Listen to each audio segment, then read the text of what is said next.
Trying to get fed.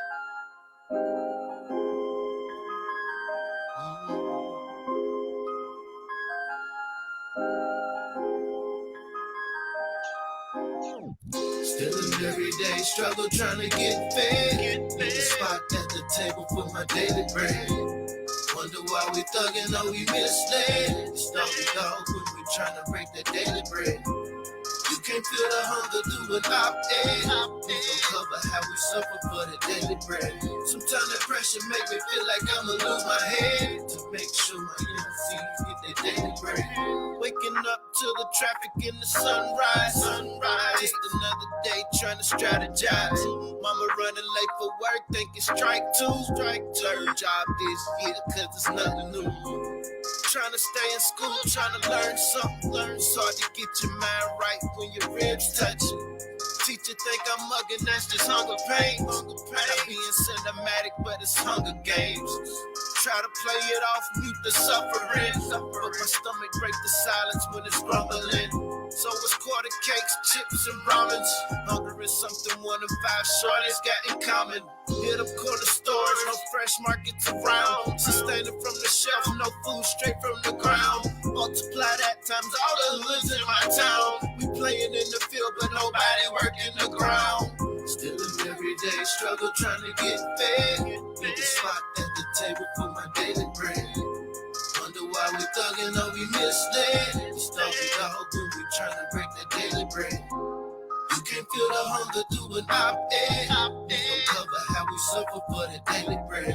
Sometimes that pressure make me feel like I'ma lose my head. To make sure my MCs get their daily bread. Some scrape their bread up from the crumbs left on the table. Sipping pot, licking the ease, that rumbling coming from behind their navel. You making that bread when you need your own dough. And the sharpest knife in the drawer can get a slice off that loaf. It's the life that I chose, but this life it chose me. You see, my daddy was a soldier and my mama a G. I'm talking integrity, legacy, how to march when I step. If granny cooked it, all you heard was so nothing left. Heard a scrape on the plate, but if you don't work, you don't eat. You gotta earn your own keep. What a man sows is what a man reaps. Daddy took his machete, then he handed to me and said, keep swinging and chopping until the way I can see. Adorn the armor of God when I step on the street, knowing the Lord protected me from my head to my feet. When Daddy took his old machete, then he handed to me and said, keep swinging and chopping until the way I can see my daily bread. Still an everyday struggle trying to get fed. Need a spot at the table for my daily bread. Wonder why we thuggin', though we misled. It's dog when we're trying to break the daily bread. You can't feel the hunger through an op-ed. We gon' cover how we suffer for the daily bread. Sometimes that pressure make me feel like I'ma lose my head. To make sure my young seeds get their daily bread.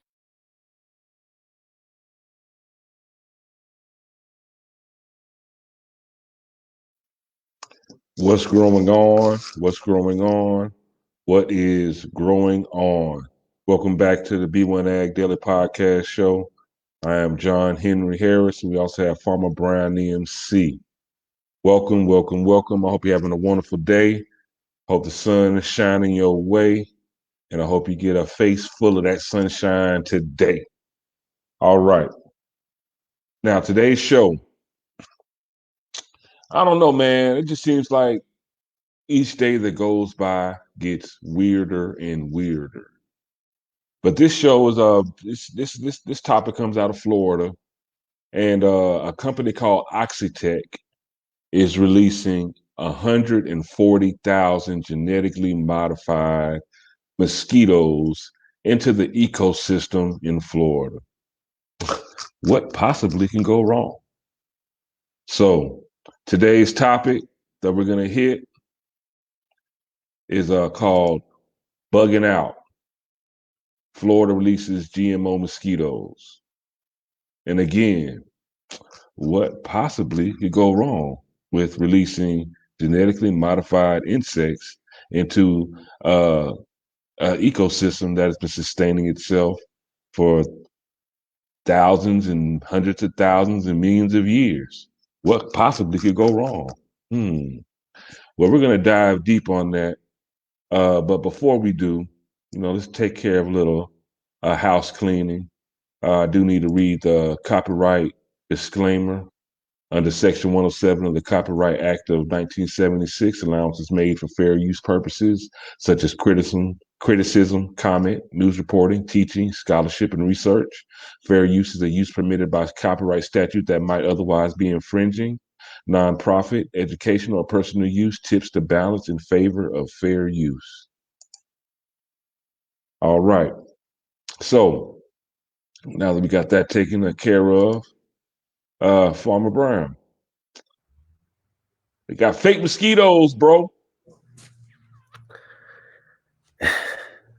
It's strange times we're living in. First, I'd just like to say peace to the B1AG family. Hope everybody's doing well in these crazy times. I had come across this actually last year when they were discussing this. And so there were a lot of people on both sides of the scientific aisle saying why this is good or bad. There are pros and cons. I tend, I guess I'm old fashioned. I tend to believe, such as yourself, that the Most High made everything perfect, and any deviation away from that, you get it how you live. And I do think it's also interesting that the largest farmland owner in North America and his recently divorced wife and their foundation is one of the funding entities behind this project, the same entities that's funding, blocking out the sun or possibly blocking out the sun. And so, one has, it's a game of connect the dots. This is a game we used to play back in kindergarten, just connecting dots. What does this all mean? Is it good? Is it bad? Are we holding on to the old way of doing things? Is there a better way? I am also a proponent of, finding the shortest point from point A to point B. We want a healthy ecosystem. Part of this healthy ecosystem is that people are able to live, eat, and enjoy a good quality of life, and not just the people, but the animals and the plants and every living organism that was perfectly created in this world gazillions and gazillions of years ago. And so I really am interested in digging deep into this conversation and not just coming at it from a skies falling perspective, but really look at, what are we setting in motion? When I say setting in motion, obviously you and I haven't been sitting in an office deciding whether or not we're going to release genetically modified mosquitoes. But as a community, are we vigilant? Are we, protesting? Are we raising our concern about social issues when the environment that we're indelibly a part of is being affected by people who feel like releasing genetically modified mosquitoes is a solution to an issue? And so I look forward to deep diving into this rabbit hole of genetically modified mosquitoes.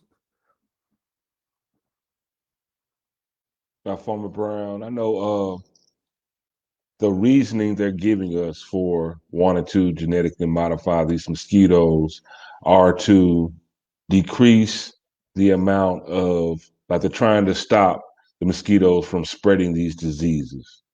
Whether it be the Zika virus or, now with the pandemic, they're worried about, the possibility of mosquitoes being able to pass on COVID or any other type of illnesses.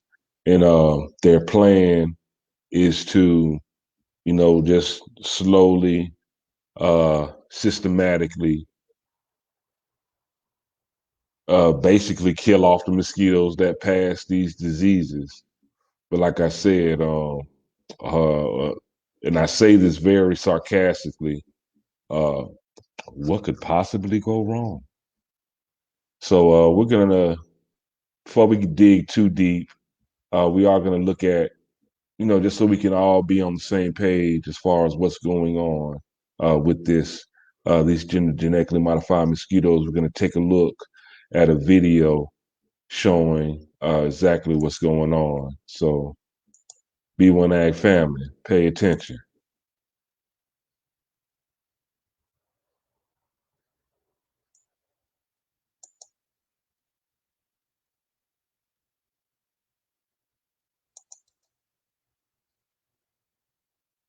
Inside boxes like these on the Florida Keys, a possible key to what scientists hope will slow an invasive and dangerous mosquito species. They're called Aedes aegypti and are known to carry diseases like Zika, dengue, and yellow fever, the females spreading infection with their bites. In the Keys, they make up just about 4% of the mosquito population, but are responsible for virtually all of the mosquito-borne disease transmission to humans. The potential solution starts at Oxitec's lab, where tiny eggs are injected with a modified DNA strain, ultimately producing mosquitoes that have what's called a self-limiting gene. Only the male offspring can survive past an early stage. The boys, unlike their female counterparts, do not bite. They run out of females to mate with, and that's how you bring the population down. This week, Oxitec began the process of releasing 140,000 male eggs in 6 locations along the Keys. That is part of a live experiment greenlit by the EPA. Though some environmentalists are crying foul. Genetic engineered organisms are not something that we can control.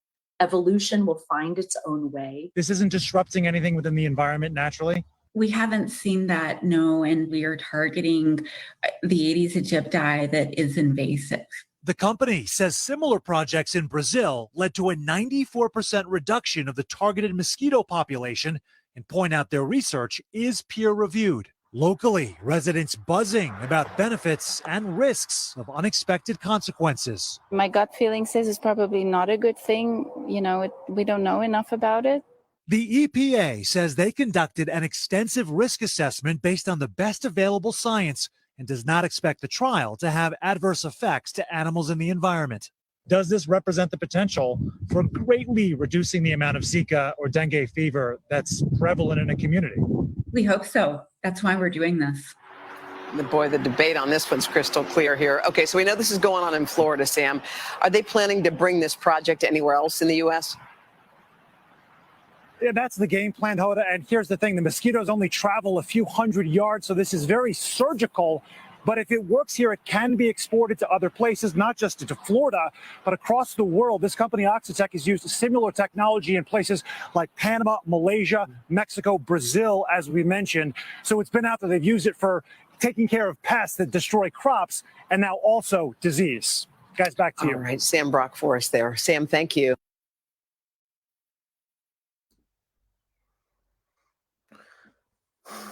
The locations are very interesting. I mean, they just happen to be locations where it's melanated people. I feel like our hoods, our communities are turning into laboratories. The non-conspiratorial part of me, I think about the story of Yaqub in the cave creating the people who are doing these experiments. And depending on what side of the aisle you are with, how you view history, what are the possible side effects of creating something that nature didn't create? And so real quick, I'd like to go over some of the cons. And so we saw the benefits where, by creating these genetically modified mosquitoes, you can affect, dengue and other different viruses and bacteria that can be spread through mosquitoes. But some of the other concerns are that GMO mosquitoes can carry or develop unknown pathogens that hurt humans. Critics say there's not been enough testing and observation of GMO mosquitoes. Though a mosquito is an introduced species, native species are now relying on these mosquitoes for their diet, meaning they now have to compete. Concerns that GMO mosquitoes may mutate into stronger mosquito that can reproduce, which poses a whole new threat. Despite claims to the opposite, a new type of mosquito, a GMO mosquito, will be added to the environment under the GMO plan. Only areas where humans are present need to be sprayed, which reduces insecticide impact. Most pesticides have been ruled safe by government researchers, and so why risk GMO release? Also, there's a fear that despite gene modifications, some of the hatched GMO mosquitoes will survive to adulthood and breed. And then the cost, the cost of producing GMO mosquitoes is too expensive and too time consuming. And then there are already numerous methods for destroying mosquitoes or protecting people from them, including the use of mosquito magnet, which is a mosquito trap. You tell me, we're in math. I'm not much of a mathematician, but we understand the concept of weighing pros and cons. I think one of the ladies on here spoke about, what are the unintended consequences, the variables that can't be controlled. What if some of these super mosquitoes, happen to venture out farther than the radius that they had planned? I think about what we have going on right now. A lot of us are using experimental medical procedures to thwart a virus that nobody really has a background on. The SARS virus, for example, is as old as human beings. And within a year, we're going to be able to address it, though we haven't gotten rid of the cold and flu or anything else like that. And so I definitely think it's going to have a long-term impact. I mean, I'm not Nostradamus, but it's going to have a long-term impact. And it is disheartening that the places where these experiments are happening happen to be in areas highly populated by melanated people. Here at B1AG, our specific conversation, we don't like to delve into conspiracy theory, and it's specifically agriculture, but you got to understand mosquitoes. If this goes by and there's some relative success, what does this say about bees? Is somebody going to get a grand idea like, ooh, if we got these mosquitoes and we didn't have mass die-offs that, couldn't be covered up or we couldn't document, why don't we do the bees this way? Why don't we do other pollinators this way and make super pollinators to pollinate our crops even better? One of the foundations funding this owns 242,000 acres of farmland. And so we do have to, just like a natural ecosystem, everything is tied together. There's no such thing as I'm sitting here and the rest of the world is somewhere else separate. I'm just as a part of this tree sitting outside of my window as the bird that's flying in it, as the little organisms that I can't see going inside of the bark, as the insects that bite on the leaves. So once again, what are the broader implications? What is this going to do to our food supply? Now, I know one of my biggest concerns, because this is an ecosystem and everything is tied together, these mosquitoes are food for somebody, for something, birds and different other animals. So what happens? What happens when a bird or other insects eat these mosquitoes, these genetically modified mosquitoes? What's the effect on those organisms that eat these genetically modified insects? Did they study that? Did they even think about that? That's really what I'm concerned with. Are we in altering mosquitoes, will we end up with an unintended effect of altering other organisms that eat those mosquitoes? I'm not even sure if they even put thought into that, because throughout all the reports and readings that I found, that wasn't even an idea addressed. Again, I'm just not a big proponent of playing God or trying to change, things that naturally occur. This is a natural occurrence, and you're trying to change it so it's kind of different or scary for me just to even think about it. Let's get into what is the definition of genetically modified organisms. We've had this discussion before, but like I say here at B1AG, we don't want to deal in conjecture. And so, truth be told, genetically modified organisms have been a part of our lives, and the FDA regulated it and gave it a thumbs up back in 2009. Genetic engineering is the direct manipulation of an organism's genes. Genetic engineering is different from traditional breeding, where the organism's genes are manipulated indirectly. Thanks to this technology, this word tech, scientists can precisely transfer beneficial genes from one animal species to another. And research studies animals that have been genetically engineered include cattle, pigs, chickens, goats, sheep, dogs, cat, fish, rats, and mice. Why would we do such a thing? And so once again, when we're thinking about we want to get to the shortest point from point A to point B, we want a healthy food system. We want a thriving ecosystem. We want to be able to provide the food, clothing, and shelter that every human being needs for an optimal existence.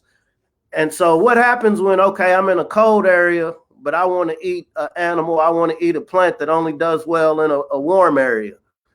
Thanks to this technology, you can say thanks, or because of this technology, I can now grow a cow that's not going to freeze to death because I can mix it with genes of another animal that is more cold tolerant. Thanks to genetically modified science, I can now grow a plant that would normally need, 8 hours of sunlight. I can mix it with another plant that doesn't need that much. And now I have a plant that's going to thrive wherever I put it. And so when we think of a practical sense, and I guess I'm trying to play devil's advocate at this particular moment, there are reasons behind it. It's not necessarily all the time a mad scientist in a laboratory figuring out, now how can I just destroy Mother Nature and just everything that the Most High created. I will say, however, it is strikingly odd when you think of, what do they say? Follow the money. When we have these experiments of modifying natural occurring organisms, we look at the overall health of people. A lot of people are getting cancers. A lot of people are getting these sicknesses. When you think about some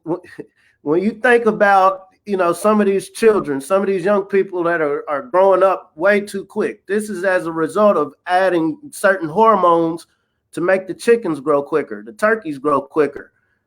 Was it bad? Was it good? There are people that benefit from it. You can't say that the medical industry doesn't benefit from a groundswell of sick people. There's no one magic bullet to shoot the culprit of all of these problems. But when you look at, once again, our consumer habits, I like to eat a banana all times of the year, but in Kentucky, there are no bananas grown, meaning, okay, the banana has to be grown somewhere where they'll grow. As whoever's selling these bananas, they want to make sure they can get from the quickest point to point A to point B. And so I'm going to have to add some sort of preservative to this banana. I'm going to have some sort of unnatural, whether you call it natural or not, technology that will store these bananas to get it to this person in Kentucky from Hawaii or California. When we're thinking about Florida, for example, I can't help but to think about the Seminoles, the Aboriginal tribes that was there that thrived for thousands, if not millions of years safely. They were able to deal with dengue fever and any other naturally occurring virus. Because when we think about the purpose of a inoculation, or what we'll call a vaccination, is to prepare your body, to prepare your immune system to be able to fight off what might flood it at a time. And so once again, nature has done a perfect job of keeping this, or we wouldn't be having this discussion. And so I do wonder what the long-term effects of something like a mosquito, and I hadn't even thought about it when you said it. Birds eat these. Well, elders tell us you are what you eat. And so if I'm going to eat this bird, that done went and had a smorgasbord of GMO mosquitoes, what is that going to do inside of me, inside of the consumer? What if they just happen to populate more? What if they start getting busy and start reproducing with normal mosquitoes? Is this now going to create a whole new mosquito that didn't exist, that wasn't planned on your lab chart or in your laboratory? There are a lot of uncertainties with this. And like I said, I can't sit here and say I'm a scientist, with the lab coat, so to speak, but I do think there are some very practical questions to be asked. And what is the long-term implications of this? Is this going to take another vaccine for whatever might come from whatever these mosquitoes might bring that nobody predicted? Strange times. I just don't understand why they say it again, it's to stop the spread of disease.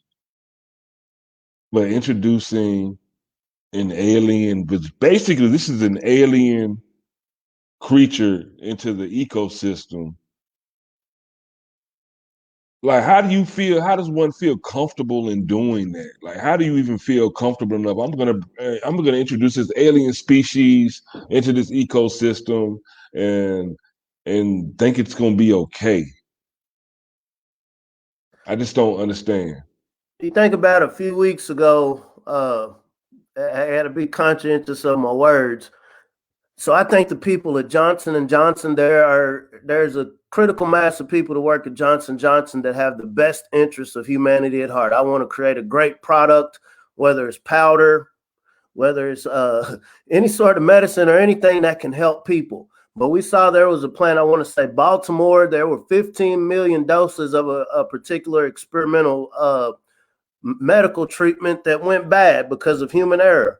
We know most things that go wrong when we're coming to talking about mass production are due to human error. So when we're thinking about something like a mosquito, And so when we're talking about the valves for the experimental medical treatment, okay, at least you're in a controlled environment. You know, you have quality controls. You know, we're going to test every few thousand of these to make sure the ingredient's right and you can catch it. But with a mosquito, it has wings. It's autonomous. It can fly in whatever direction it wants to. And so what's happening is you really can't control what's going to happen from that. There's so many unpredictable variables. And when you think about just you've already touched on it. When you think about why genes are very specific to an environment, to the ecosystem, we are a part of this ecosystem. You are not going to see a penguin living comfortably in South Florida. It's just not going to work. I mean, there's big cats in Africa that we call lions. There's big cats in Asia that we'll call tigers. There's big cats in North America that we'll call panthers. There's big cats in what we'll call South America that are jaguars. None of them are going to survive comfortably in an environment that they're not naturally from. I don't know if you've ever been to when last time you've been to a zoo. And, you know, I'm into animals. You know, I like seeing animals, but I just remember seeing how the animals were real lethargic. They didn't look natural. You could tell, like, okay, something's off. And, you know, when you get into your mind, you realize, okay, they're out of their natural environment. They're not where their genes were born into, you know. And so now you find yourself in a place where, you know, nature didn't put you here. Human error decided, like, hey, I think you would work best in your life as a spectacle. You know, I can generate some money by having you as a spectacle behind this cage. And so I'm going to bring you here. And in turn, you're taking away the essence of what this organism is. Once again, when we think about our food supply, here at B1AG, we really want to laser beam focus on our food supply within the B1 community. How are all of these things that seem isolated going to affect our food supply? What if we have a groundswell of pollinated crops, for example, in the case that the mosquitoes work well? There's enough observation, there's enough samples gathered to say, hey, these mosquitoes did do a good job. They did kill off 1,000 mosquitoes that passed dengue fever. We can't really test the millions that we didn't, but we found enough to say, okay, this justifies expanding this to these other melanated locations. What does this mean about the corn that we eat? What does this mean about the fruits and vegetables that have to be pollinated? Is this something that we discuss, or is this something we just kind of sit back another 5 years, 10 years and wait to see the outcome? What is the means of protesting? You know, how do you protest something like this? Those mosquitoes can't necessarily be like, okay, we're just going to fly on these 242,000 acres, you know, with this scientist that wants to test seeds and, you know, other things. We'll just stay within these parameters. Like, that's not realistic. And so once again, there's some farmers that, you know, they might want to go completely organic. Yep, I want to go completely organic. I don't want to have any herbicides or pesticides. I'm going to go out here and use my hands. I'm going to use natural means to weed and maintain my crops. But if you're next door, if you're across the road from a farm that wants to use GMO or certain types of sprays, guess what? That is inevitably going to affect your crop. And so whether you want to look at it literally or metaphorically, we're all affected by people's experiments and people's accidental mistakes. I don't know enough about this to say it's a grand mistake. The naturalist in me, the natural created being of the Most High in me says, I don't think this is a good idea. And it will have, I'm not going to say it could, it will have long-term implications. You know, none of us are fortune tellers to know what they will be, but it will inevitably affect us. You're a lot closer to South Florida than me. You think about in a warm climate like that, mosquitoes, you know, they go at it. You know, they can thrive in those communities. They can thrive in those ecosystems. And so mosquitoes bite. What will they do to humans? Absolutely. Absolutely. And so that's why I was saying it will become another jab. Okay, we got rid of this, but now we need another jab because there's this mysterious virus that came. We don't know where it came from. Our ecosystem is very intricately woven together.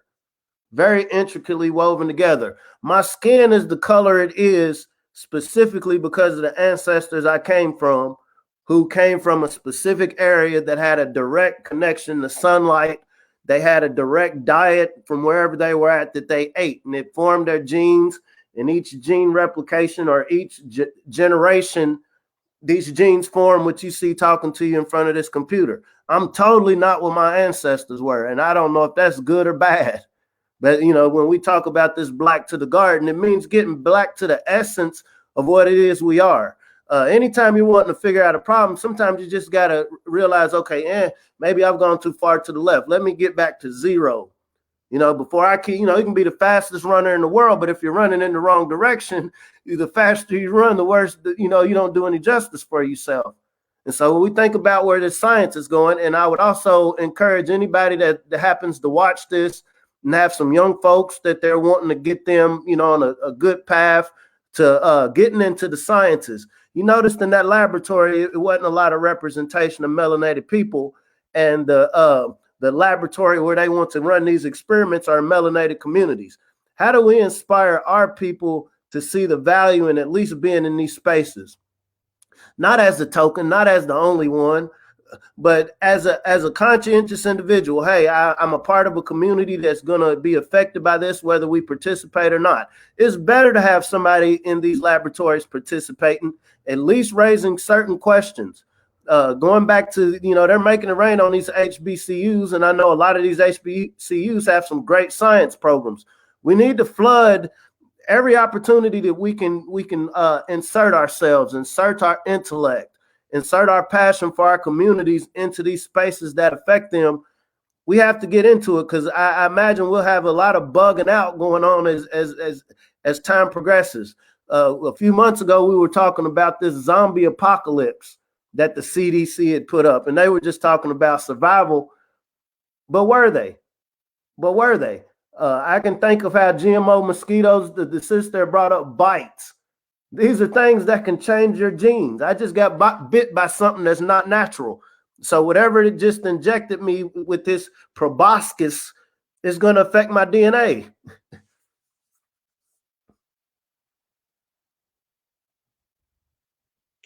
Definitely strange times that we are in. And B1AG family, I hope that, again, I'm just to reiterate what Farmer Brown said. We need our brightest minds available to deal with, think about, strategize, come up with solutions for the problems that we face. Everyone, like shooting a basketball or running a touchdown is not going to propel humanity forward. Our scientists, our real thinkers, you know, our critical thinkers, they're going to help propel humanity forward. And we have to make sure that we have our brightest thinkers attacking some of these problems, you know, again, in these spaces to counter what some of these mad scientists, you know, quote unquote, mad scientists are doing. We need to make sure that we have, you know, melanated scientists to balance out some of the madness, you know, to make sure that we aren't just going to be crash test dummies to the mad scientists, you know, for the rest of the time. We need more people. We need more of our brightest minds to get interested in agriculture, to study agricultural sciences, environmental sciences.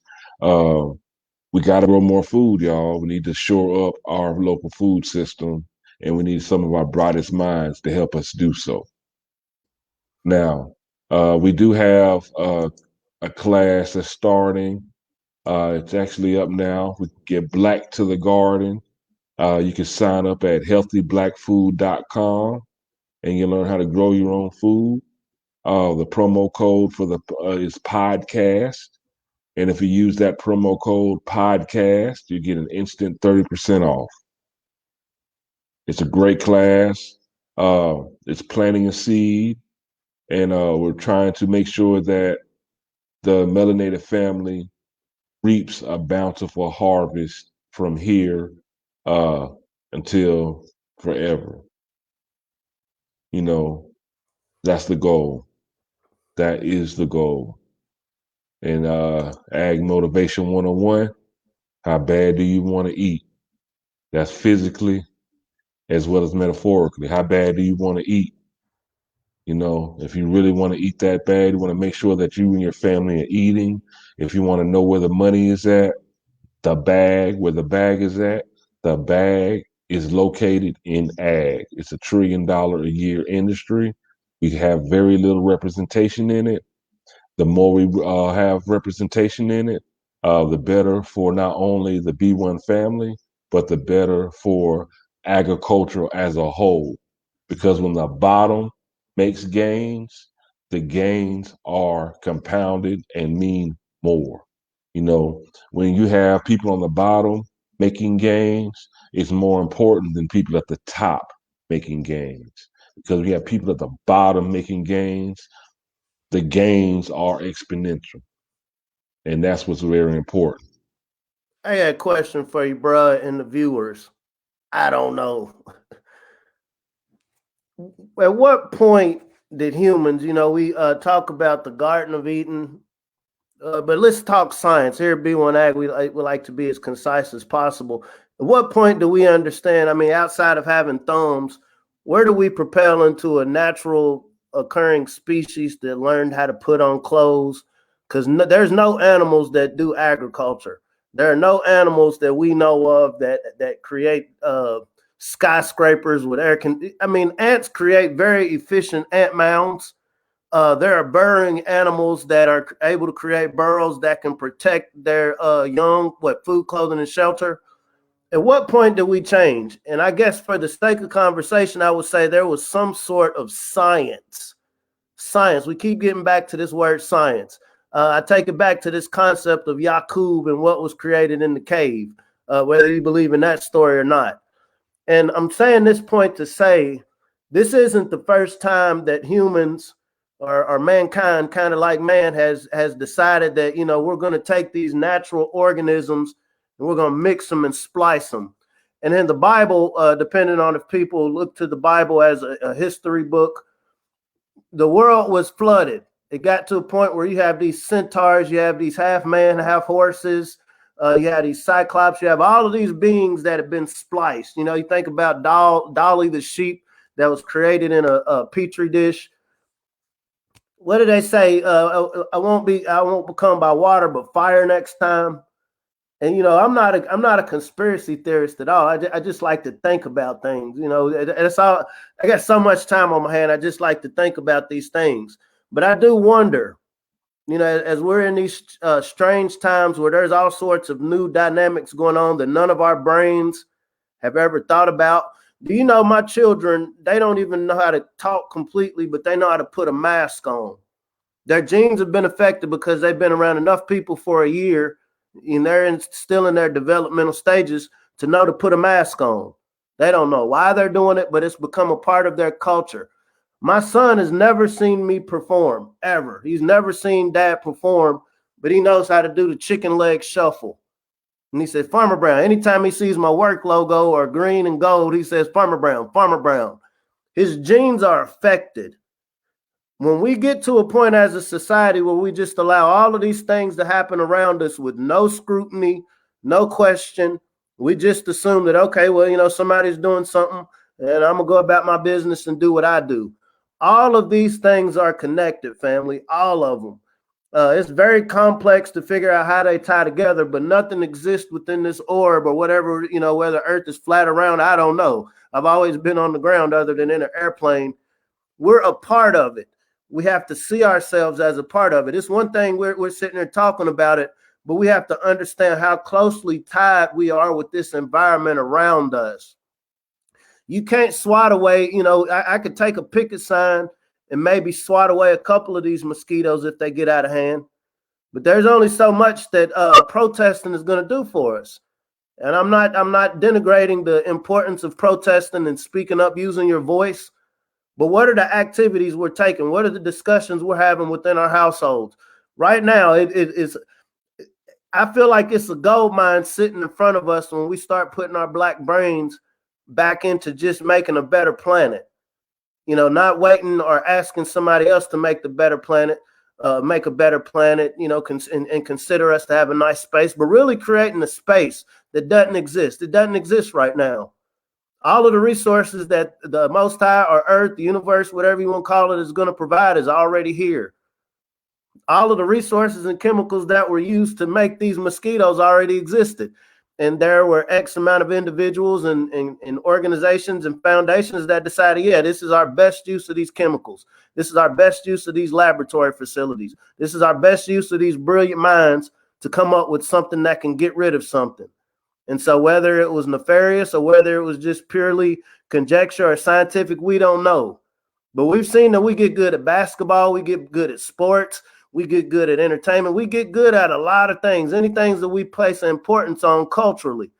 And so here at B1AG, we like to focus our minds on how can we become the LeBron James of agriculture? How can we become the Steph Currys? How can we become the superstars of science, ag science? How can we become the superstars of feeding the world more sustainably? More importantly, how do we feed our own community just in case others want to starve us out, as we see happening in front of our eyes? What happens when the storage facilities go down because of electrical grids going down? Are we having these conversations? Not in a worrisome way. It's what do they say? It's better to stay ready and you don't have to get ready. This starts yesterday. This starts with our youth. I'm an old dog, and it's hard to teach an old dog new tricks. But I know if we can put in our youth's minds that, hey, these are dynamics that you can affect with your skill set, with your understanding of this world, with your understanding of tech, devices, the abilities to communicate much faster than our ancestors did. How are we becoming the superstars of whatever this world is turning into? I hope I don't get bit by one of these GMO mosquitoes. I'm a few 100 miles away from Florida, but I guarantee they're going to keep growing, and somebody's going to say, oh, yeah, we can do this more. We'll try it here. We'll try it there. Oops, we have 15 million doses and went bad, but we'll just do it over. People, the power is in our hand. The power is in the people. But we got to get black to the garden, black to our essence.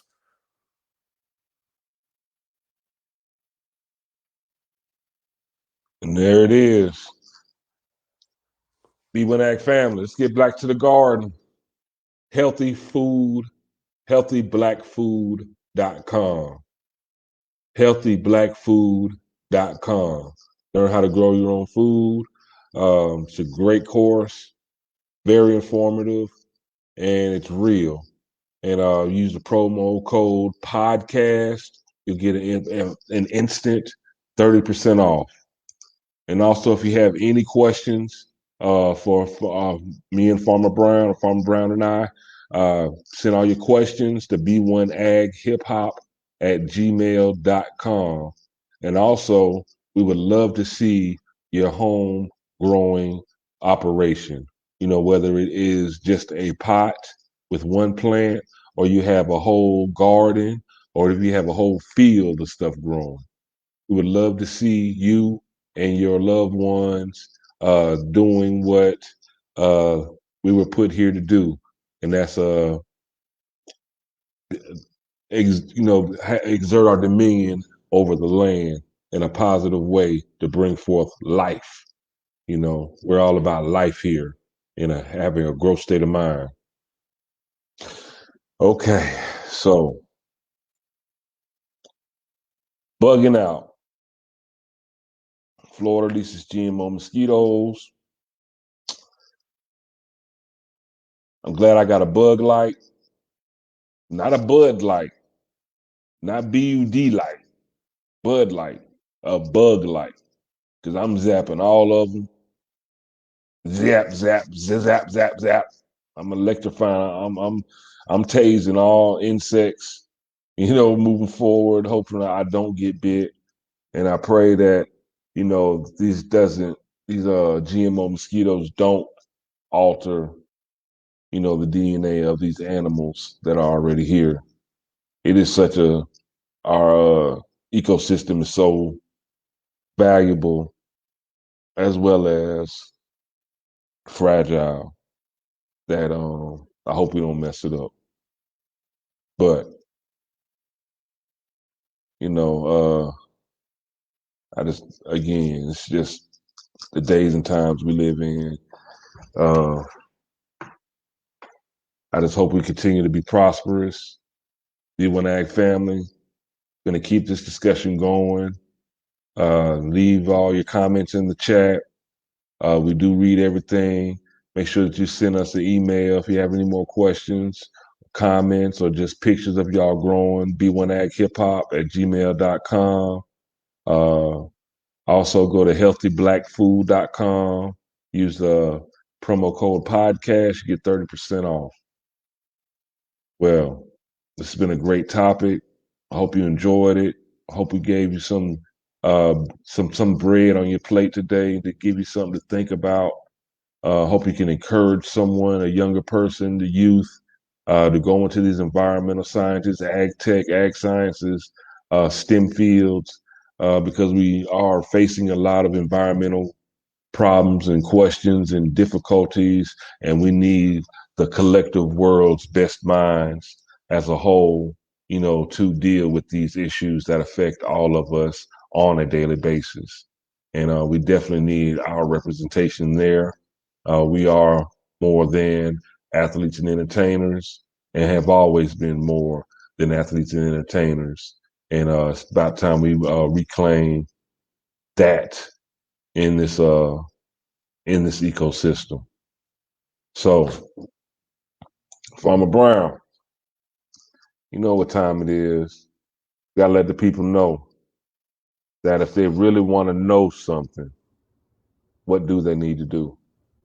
Don't bug out, family. We're in our finest hour, but we got to get back to the garden and learn how to grow something. There it is. B1AG family, we'll see you once again. Again, be prosperous, be loving, get some sunshine on your face. Give somebody a hug today, man. All right. See y'all soon. The next episode of the Daily Bread Podcast would be one that John Henry Harris, Farmer Brian MC, and we're out.